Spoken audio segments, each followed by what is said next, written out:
Hey, welcome back to the Men's Divorce and Cordell podcast. I'm Scott Trout, managing partner, CEO of Cordell Cordell. And this podcast is obviously every week. We try to bring you some great, interesting information, topics, ideas, suggestions as it relates to family law. And we always start out this way. This isn't legal advice. It can't be. The best place to do that is in a consultation with an attorney. It's something that we do, obviously. You can go to cordellcordell.com. You can schedule an appointment online. Don't even need to pick up the phone. There's a calendar. You'll get to locate an office closest to you, as we have those around the country. Or you can pick up the phone and give us a call, 866 Dad's Law. But that is the only place to get legal advice, is in a consultation, whether it be via Zoom, phone, or in person. This is educational. We just want to point you in the right direction, spur some thought, and probably encourage you to attend a virtual town hall, which I'll talk about at the end of the show, which we're doing every Friday during the month of June. But let's get right to our topic today and introduce to you Shaina from our Dallas office. Welcome. Thank you for having me. Well, good, great topic today. And so our viewers, listeners should get some paper and a pen out, because it's a technical one. You're going to want to take some notes, but it's a relevant one that happens more often than not. And the acronym, or the abbreviation, is UCCJEA. UCCJEA. So tell our listeners, viewers, what that is. So the UCCJEA is the Uniform Child Custody Jurisdiction and Enforcement Act. That long name is because around in the 60s, courts were very disturbed by parents essentially kidnapping, abducting their children, taking them to a new state. Prior to when this act was enacted, the courts were having an issue because we are a nation with many states. Parents would move their children before a divorce case, and the state where the court was sitting and the child was located would hear the case over the child, whether that be in a divorce or a child custody proceeding. So essentially, you could move out of your state to a new state that is more favorable to you, and the court would hear the case immediately, despite where the child had lived previously, where you had established a home, did not matter. So the other issue was that because people were bouncing around from court to court, let's say you get hurt in Colorado and your home state was Texas prior to that, then you go straight back to Texas. Texas could modify the order, and there was really no way for the courts to enforce each other's orders. It was not mandatory. So that created a lot of issues between child custody, divorce proceedings, and really uprooting children from wherever they had been residing prior to that. So every state follows this. It used to be called, I think, the UCCJA, and then states started adopting the JEA, and every state but Massachusetts. Is that right? Yes, and that also includes the District of Columbia, U.S. Virgin Islands, and Puerto Rico. Great. So I think it's became, for me, and it's funny, the marker in our lives is always COVID now. It's either what happened before COVID, during COVID, after COVID, BC, right. AC. And so I think about when we were starting to do virtual town halls or live webinars, there was a celebrity, and there were a lot of people during COVID moving. They were picking up and moving to a safe state or whatever it be, open plains. They were like one celeb I remember. They were in California. His wife and child picked up and moved to Oklahoma. And obviously, in my mind, this UCCJEA came to mind for me, because now you have two different states. Now you have to begin concerned about what's going to happen. And I want to get to, obviously, the whole point of JEA is to lay out a roadmap for the attorney and the client to know how to know what state's right. But I think that's what's so important, and why this topic is relevant, is when you have someone that picks up and leaves, someone that moves to a different state, a red flag should go up, because they may get jurisdiction filed in a state that you don't want to have to travel back and forth to. I mean, that's what I remember from COVID, is all this relocation. And I'm thinking, oh my gosh, what a mess. People have to be thinking about this, right? Absolutely. COVID definitely facilitated a lot of these cases where courts are having to decipher exactly what this law means, exactly how it applies to all of these situations. And even before COVID, the majority of case law about this was about military and people moving, deciding, really what is your home state if you are somewhere specifically for military duties only, or even if parents are moving temporarily, which I know happened a lot during COVID. Maybe people moved in with their parents, with their grandparents, with other family, to sort of hunker down and avoid all of the issues with COVID. So those were major concerns, and a lot of cases have even come from courts hearing cases since COVID. So let's kind of dive in a little bit, to try to stay as general as we can, because it does get a bit technical. And we were just talking off camera that you're working, already just finished up on an appeal brief on this very topic, so it's fresh in your mind.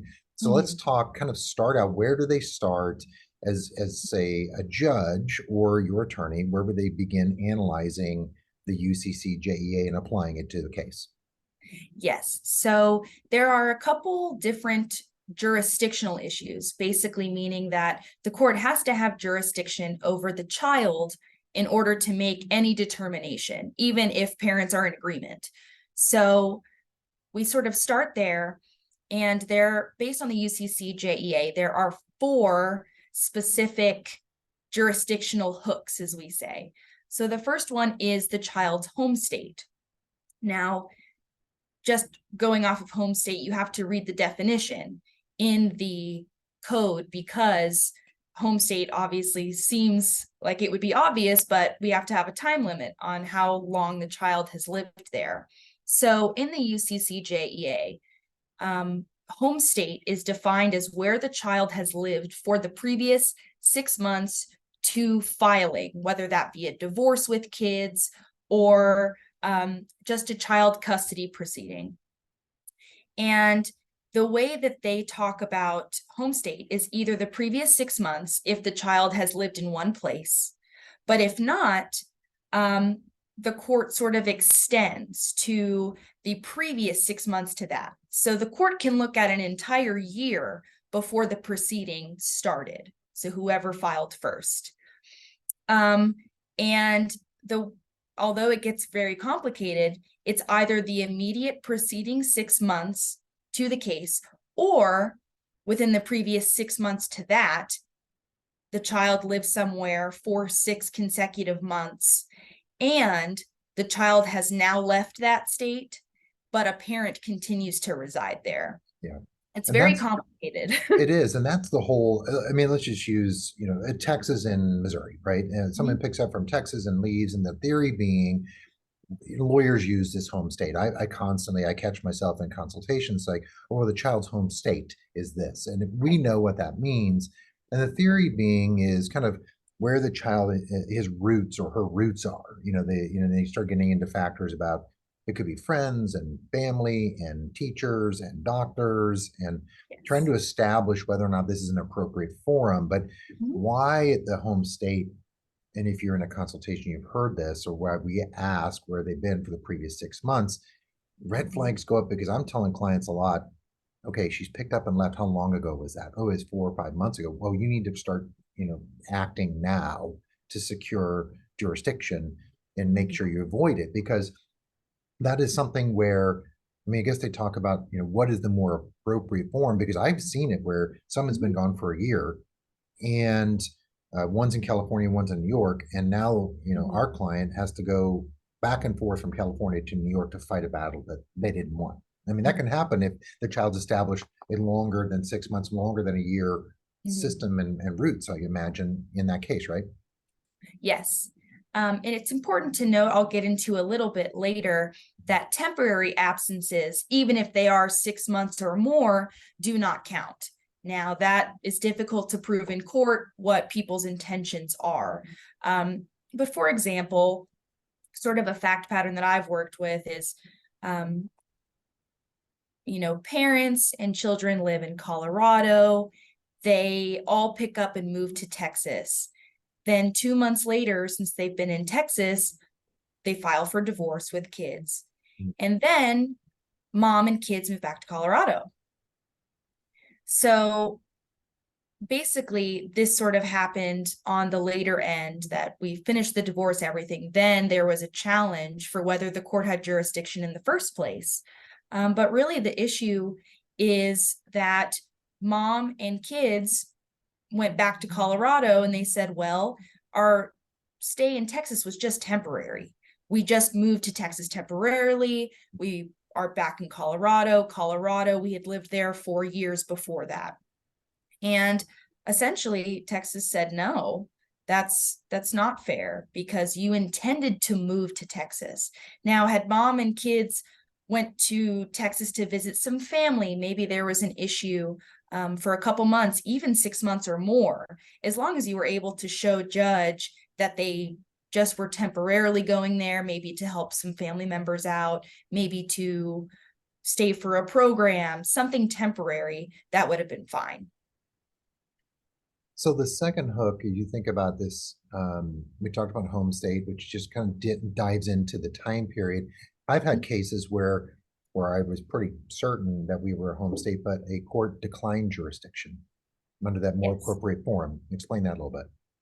Yes. So the more appropriate forum essentially goes into the fact that sometimes there is a state where you have been the home state, but because of the circumstances of the situation, maybe kids are now in another state with one parent.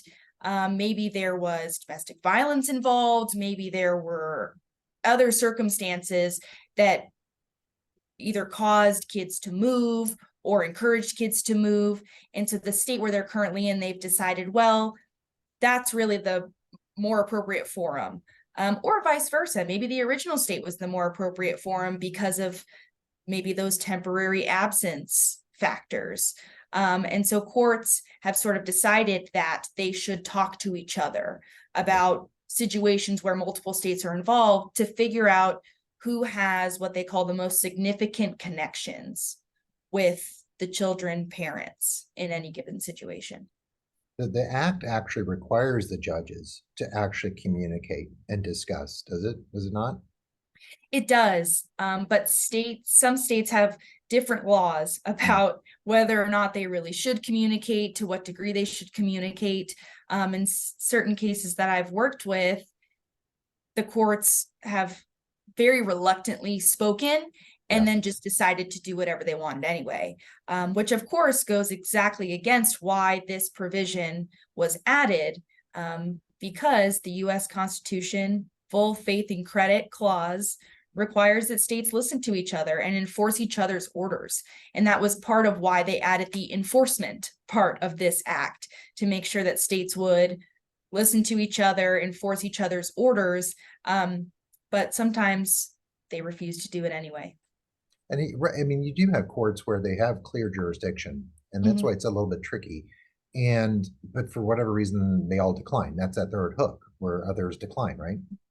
Yes, and some do decide to decline. I think in a lot of cases, some courts don't want to be involved in an issue, especially if maybe there isn't a home state because the child hasn't resided anywhere for 6 consecutive months in the last year.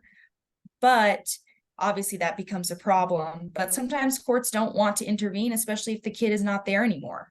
Yeah. I mean, that is the case you mentioned, no home state. And I've had that where it is, you have parents, maybe they've moved around quite a bit and they don't have a period of 6 months. So that's that fourth prong, is where the courts have to begin to think about now, okay, what elements do we consider, whether there's jurisdiction, because there's no home state, clearly, just by base of the parents' mobility. Yes, and that's why there are multiple provisions, and there's not just whether there's a home state, because there are situations where there is not a home state at all. And sometimes, even if there is a home state, like you said, we jump to the most significant connections or the most appropriate forum. And then we go into where maybe all the other courts that could have had jurisdiction, they all decline because they don't want to be involved. And then you have that fourth catch-all prong that says, essentially, if no court of any other state would have jurisdiction or have declined, the court can use its best judgment in doing so, because you can't just say that no court has jurisdiction to decide a child's possession and access for even if it's a couple months, because Yeah. usually those emergency situations require the court to make some sort of decision. It's interesting. Oftentimes, at least in my jurisdiction, you have a lot of judges who hear family law cases that have never practiced family law. And, and they don't understand it. And sometimes they don't want to. And they just say, yeah, you know what? I'm going to decline jurisdiction. And there's no absolutes. I mean, you try to get specific with clients and say, here's what the elements are, but I can't tell you what this judge is going to do. They may not understand it. They may be lazy. They may not want to deal with it. And so what the act talks about exclusive continuing. What does that mean? Yes. So exclusive continuing jurisdiction means that there has been an establishment that some court had jurisdiction over the child initially, whether that's the initial divorce, the initial child custody, whatever that might be. So when you go back to the court later, the court will have exclusive continuing jurisdiction unless a couple things are decided and proven.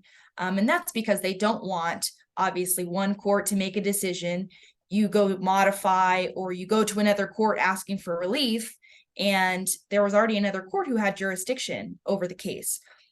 So a court will maintain exclusive jurisdiction until the child and both parents do not have any more connections with the state, or none of them continue living in that state.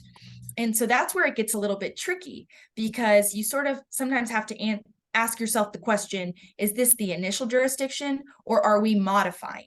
Right. Because like I mentioned before, in home state, if one parent continues to reside in the old state and the child had lived there for 6 consecutive months within that last year, that old state will maintain jurisdiction. But it's a little bit different in a modification. And that's sort of something to consider, and something that even I find myself rethinking over and over again, is that you have to really ask yourself, well, a modification is different than an initial custody. So it also really determines whether everybody continues to live in one state or whether everyone has moved from that state. It is, initially, I think when we opened the segment, we were thinking, maybe the viewers were thinking, oh, divorce, but it does apply to modifications. And I think, as you suggest, it gets very complex when you have, I mean, in our society, people do move around and they move state to state. And I was thinking of one, for example, in Missouri, where child support goes to 21. I had a case where a child stayed in the city in which they attended college, and then it was pretty clear they got a new driver's license, they registered a vehicle in the state, so now kind of it starts to show intent to remain. The question becomes, who does the child support belong to? Does it belong to the child? Does it belong to the parent? Where is the state? It just, there's so many issues where it can be somewhat complex when you have people moving around, especially in modifications. It has to be. It's not an infrequent thing where I have clients that say, well, mom and child live in a new state now, and where do you file? Which it can be fairly powerful if you can file in the state in which the divorce decree was issued and you still live here. Right. And that's something that's really important, because whether you are an attorney really going through each provision to see what applies, or you are someone who maybe you're saying, well, I live on the border between 2 states, or, I'll let mom go and take the child because that's really what's working best for us right now, and I'll figure it out later, or we'll modify later. Well, it's important to keep in mind what happens in that modification. Because once a parent moves, after that 6-month period of them remaining there with the child, you may find yourself in a bind. And although it should send up a red flag, everyone's situations are different. So sometimes if a parent and a child are wanting to move to another state, you may not think that it's that big of a deal at that time. Or maybe you're thinking that's what works best for you and other parent and the child. But it's something that you really have to consider, because eventually it gets out of your hands. Yeah, but I live, in 20 minutes I can be in Illinois, and it's not, uncommon for someone to just move over to Illinois or move from Illinois to Missouri.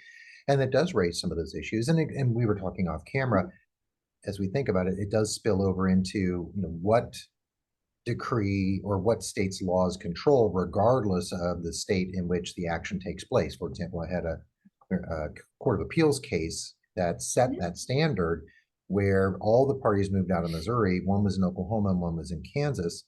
And mom was trying to modify the child support because the child support was this. And so we followed Missouri. It was more advantageous. And so that was our argument was you just have to be careful and aware of what the rules require or allow you, because a parent may be moving to a state that is definitely to your detriment when it comes to a modification, and you may want to use a state that issued it. So it's, again, that's a conversation. That's why this is such a great topic today, is to spur that conversation with your attorney. Absolutely. I just had a case on the border between Texas and Oklahoma, and it was temporary. Mom wanted to move the child to Oklahoma. And of course, my client did not want that by any means. We rushed into court to make sure she wouldn't even begin that move to Oklahoma. And I think this judge is sort of used to seeing these issues, ignored the fact that the child has lived in Texas his entire life, said that mom could even temporarily establish a residence in Oklahoma.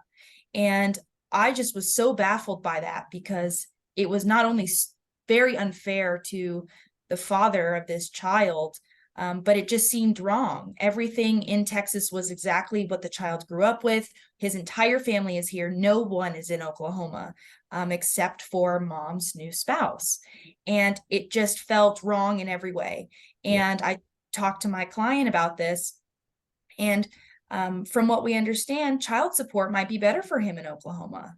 And so we discussed the fact, after we have a final order, and if things remain the same, it might be better for him to go to Oklahoma, to modify in the future and to live closer to his child, because judge allowed the child to move over 50 miles away, actually within 75 miles. So those are just things you have to consider. And even if the court doesn't go your way, it's a good it's important to understand all of these different types of jurisdiction, so that as an attorney, whether your case has ended with your client, to advise them of how to go on in the future, because the reality is that something might be modified. And if it can be modified to your advantage, then you should pursue that route.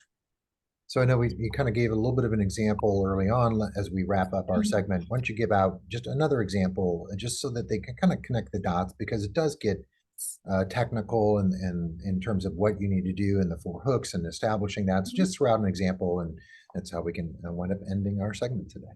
Sure. I love to use Friends as in my example, since I am an avid watcher of Friends. So I hope you guys like Friends too. So an example I have is Ross and Rachel get married in Tennessee in about 2010 and give birth to their daughter, Emma, January 1 of 2023. In May of 2023, Rachel and Emma moved to Texas. And on June 1, Rachel files for divorce. So the question is, who has home state who has jurisdiction over the child? Yeah. Well, in this case, there would be no home state at all, because before in the preceding 6 months, the child has not resided in Texas for 6 months.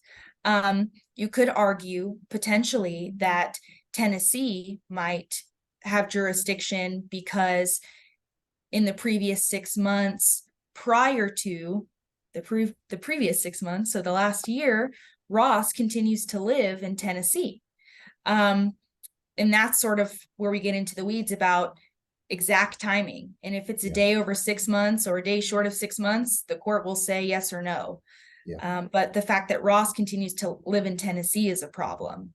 Had Ross moved to Texas with Rachel and Emma, then there really wouldn't be a question. There probably wouldn't be a home state at all, but it would be likely that Texas would defer to Tennessee, because Ross remains there. Had Ross come here, Texas would probably take jurisdiction over the case. I mean, that's a great example of how days, minutes, hours matter. And maybe if Rachel had that conversation with an attorney that said, you need to wait a couple more days to get to the 6 month window, or whatever it may have been, that may have made a difference. But maybe not. Obviously, there are all these exclusions in terms of leaving and whether it's kidnapping and consensual.